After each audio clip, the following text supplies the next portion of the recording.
Pagan is a talented and celebrated private chef in Los Angeles who has improved the diets and health of the rich and famous, as well as folks like us.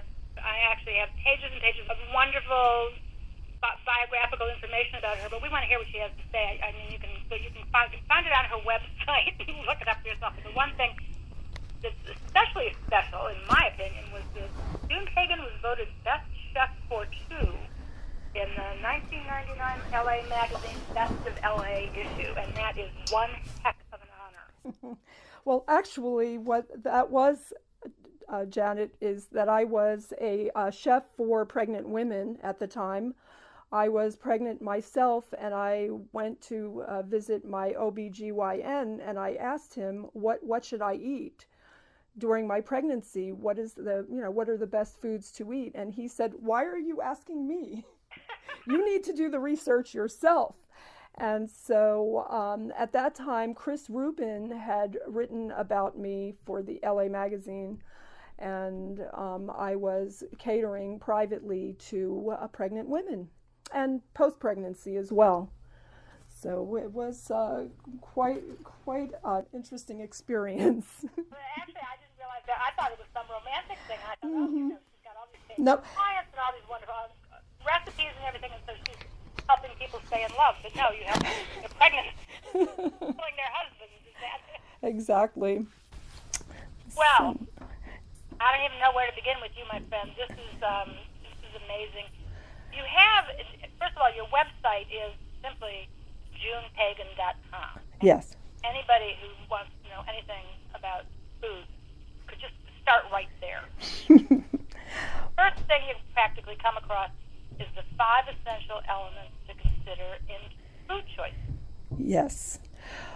Well, when I first started out, I worked as a yacht chef, and I then moved to California, and I studied at the Pritikin Center, the Pritikin Longevity Center. So when I eventually ventured out into the private chef world, it was difficult to explain to the clients what exactly, what I was all about, because I was coming from a Pritikin perspective in my work. I wasn't necessarily doing dinner parties or very elaborate menus. I do specialize in regional cooking, but there was always a bit of a health twist to everything that I did in my work. And so when I approach a client today, a potential client, I have to ask them what their priorities are at the table. Are they looking to have all organic food? Are they interested in keeping the cost down as far as food cost? What exactly do they need? And that is how I eventually started to provide diet-specific meals to, and I'm doing that now, diet-specific, and also an occasional dinner party. Not so much anymore. The industry has changed dramatically over the years, and with the Food Network especially, there are many new, young, upcoming private chefs that are out there doing very interesting things with food that are not necessarily health related. They look good and they taste great, and you can, go jog for 10 miles tomorrow, right? Exactly. So. But you have to be on some kind of a regimen. I mean, you've helped. You helped Elizabeth Taylor lose 15 pounds. When I interviewed for Elizabeth Taylor, it's an interesting story because she already had a chef on board, a French chef, and she liked him. So when my agent sent me over to her house to interview, I was actually turned away. The assistant said, "I'm sorry, the agent really shouldn't have sent you over because we're happy with the French chef that we have." But then the following day, that same assistant called me back and said, "By the way, we are interested because we found out that you're a Pritikin-based chef, and so E.T., as we called her, wanted to lose some weight prior to a 2-week Black Pearls perfume tour. It was a European tour. And so she needed to lose some weight. And so they hired me. And I came in I was with her for about 3 months, but I was able to help her lose 15 pounds in 2 weeks prior to the tour. Pardon me? Exactly. Well, interestingly enough, her doctor mentioned to me, and this is the first time I ever heard of it.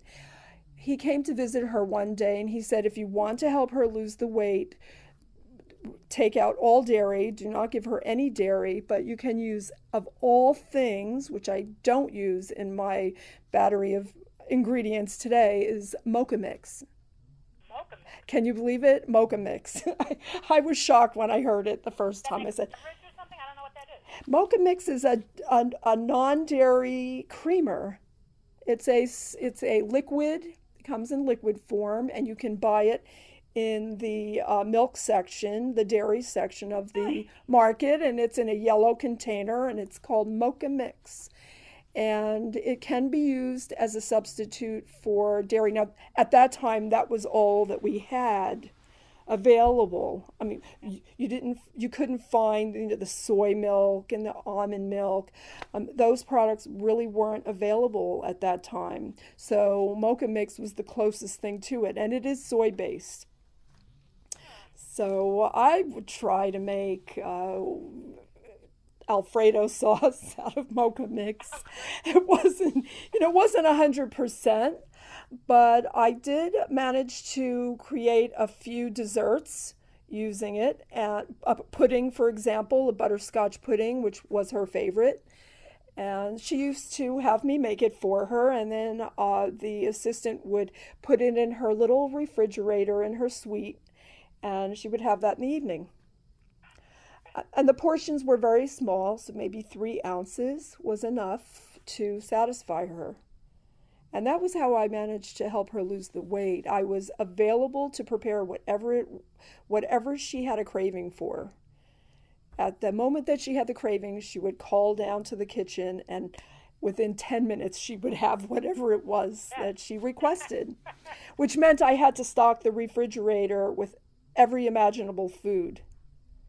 Every single day I would I would buy chicken and lobster and veal and a steak and ground beef and everything that I needed to fulfill her wishes when she had her cravings. Well, money So was obviously no object, so what the heck? no, it wasn't. And it was very challenging, but I managed to do it. There was one day that she asked for caviar, which I had, but she wanted to have chives on top of her caviar, and I didn't purchase chives that day.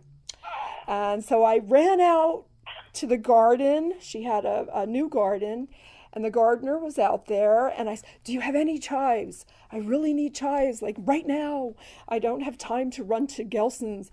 And so he said, just come over here right now.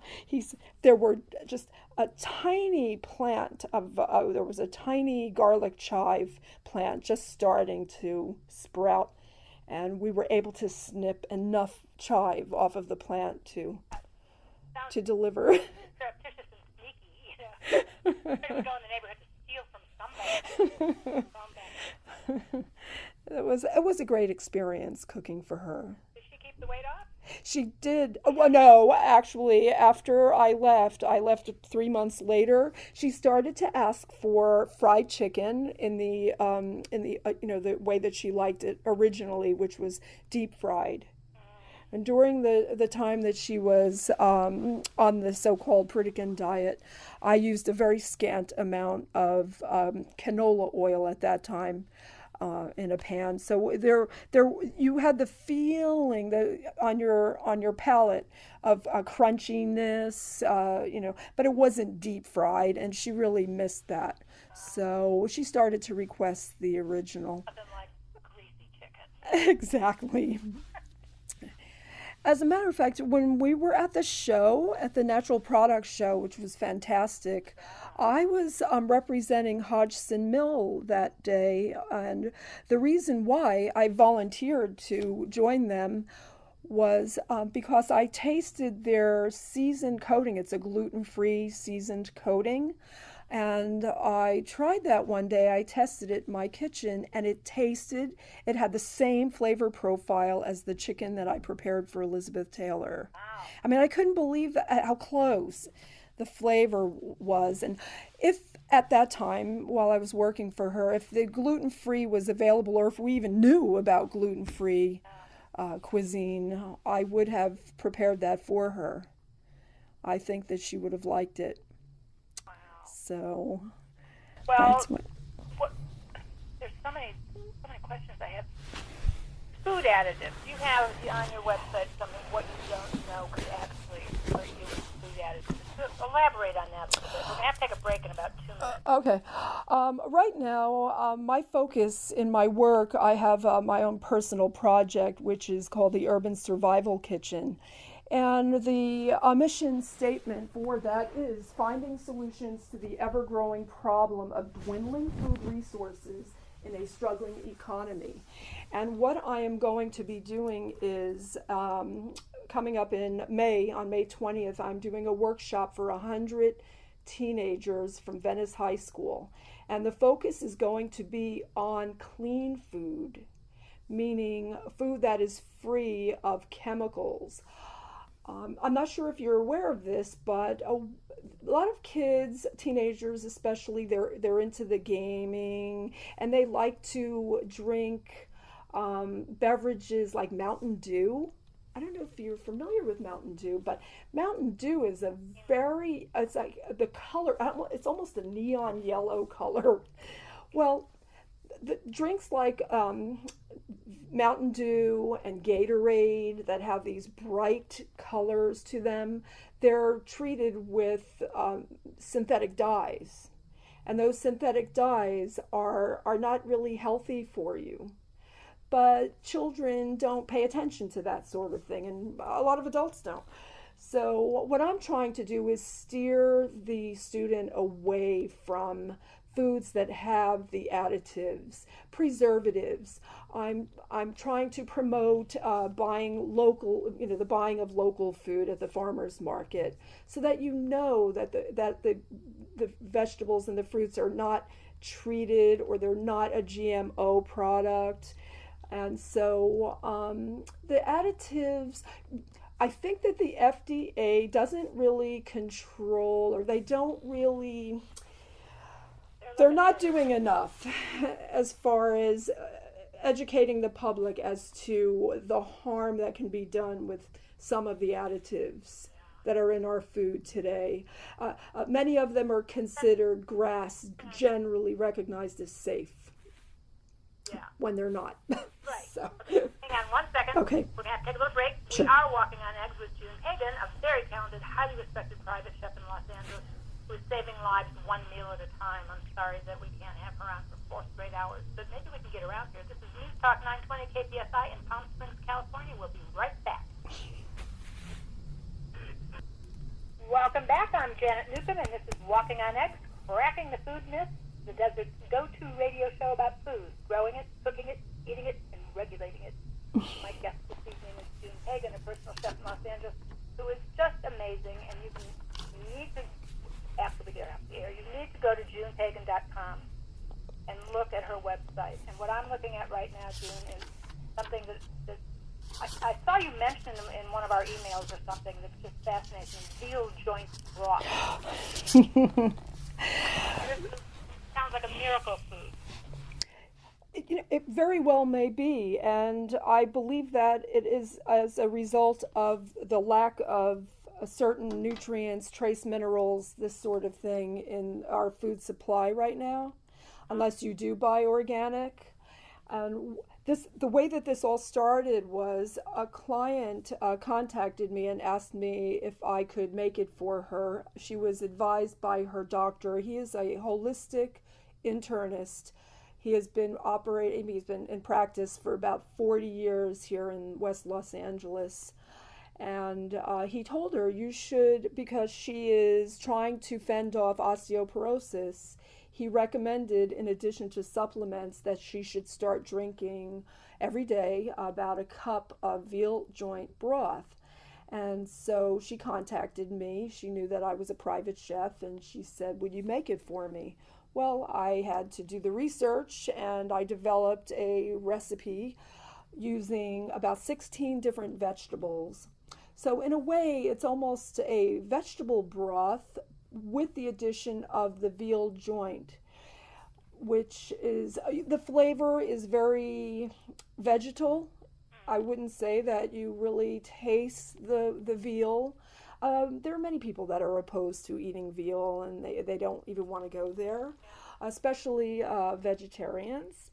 So, but I can tell you that I do have a few clients that are vegetarians that are drinking the veal, and they are actually, it is helping to stop the progression of osteoarthritis for some of them. And so it's very exciting news.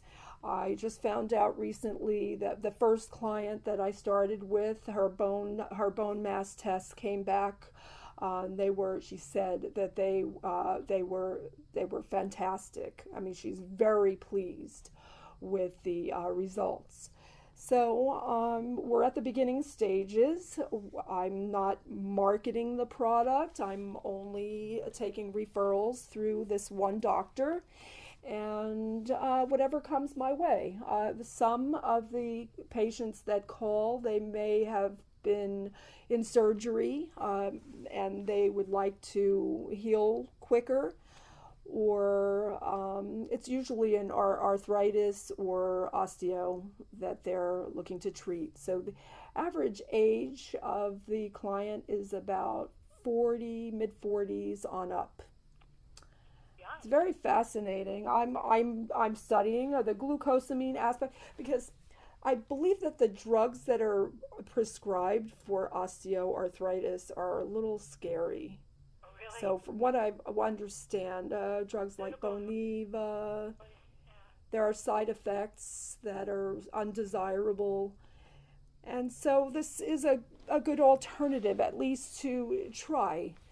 It may work, it may not work for everyone, but so far, the few patients or clients that I have, it seems to be helping.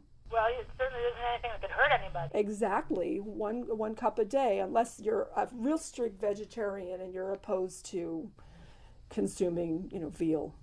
Because just the bone, there is no meat in the broth, strictly bone matter. Correct. So Let's talk about water for a minute, because as you point out, a lot of people just don't drink enough water. Mm-hmm. And we, of course, here in the desert, and probably in Los Angeles, the same thing, because it's also a desert of sorts. I think we're a little more conscious about drinking water. But how much water should a person drink? I mean, it can't be universal. I guess the jury's not in as far as water consumption. It's generally recommended that you drink between 10 and 12 glasses a day, but I think it really is an individual, it depends on the individual. And there are many schools of thought about that, and I've heard it from medical professionals, the dietitians that I work with. They all recommend between 8 and 10 glasses a day. But I guess if you drink things like tea, green tea, that counts as water as well. Well, I've found over the years that lots of times when I think I'm hungry, you're thirsty. Exactly. I think that people should understand that when you feel a little hungry, drink a glass of water and wait 15 minutes. That's true. Or drink a glass of water 15 minutes before you decide to eat. And even if you're still hungry, you'll eat a lesser portion. Yeah, that's good. More than likely. And now, what's the trade-off? I see this picture on your website of all of these foreign bottled waters. Oh, well, that is Wide World Waters. The owner is actually based out of Palm Springs. Really? Leon Seawick. I believe his name is, yes. I met him a few years ago and I sampled many of his waters, and a very fascinating person. And I believe that he is distributing out in the Palm Springs area. So if you go, I think his link is up on my website. If anybody wants to look into it, I'm sure that he would be willing to invite you over for a tasting. Well, I'm going to track him down. Water from all over the world. But then you have the problem with the greenness of water that is removed from a faraway place and put on an airplane. This is true. This is not a light carbon footprint for sure. It's and plus it's very expensive also. I mean, it's truly a luxury to have that type of mineral water flown in from Italy or Patagonia. And but what I like about the idea of getting the water from Leon is that you can keep track of the amount of water that you're drinking during the day. If you decide you're going to drink 2 liters, then you know by the end of the day, if I haven't finished it, then I haven't really met my quota. And you want to drink it earlier in the day rather than closer to bedtime. Probably. But on the other hand, tap water is, I mean, we have very good water out here in the desert, but those little filtration things like the Brita, Yes. do those really work? I don't have that kind of system. We do have a filtered system. I'm not sure the name brand, but it's a little more sophisticated than the Brita. And I'm very paranoid, so I'm probably the wrong person to ask that question because I'm always concerned about the quality of the water, regardless of the system that is being used to filter it. Well, I like Arrowhead, but I feel guilty about drinking it when I can get water through my refrigerator filtration system. That's I true. drink Arrowhead anyway because it's local, right? I'm not sure about Arrowhead. I really haven't. I'm really paranoid when it comes to water, even the bottled water here. I don't know. We haven't tested. The Arrowhead water. This filter that we have, it does filter out something like 75% of the chemicals, but bacteria. That's a little bit of a concern to me. What about distilled water that you can buy in a big... Well, distilled water is fine, I believe, except that it lacks total, you're not going to be getting any of your minerals, with a distilled water.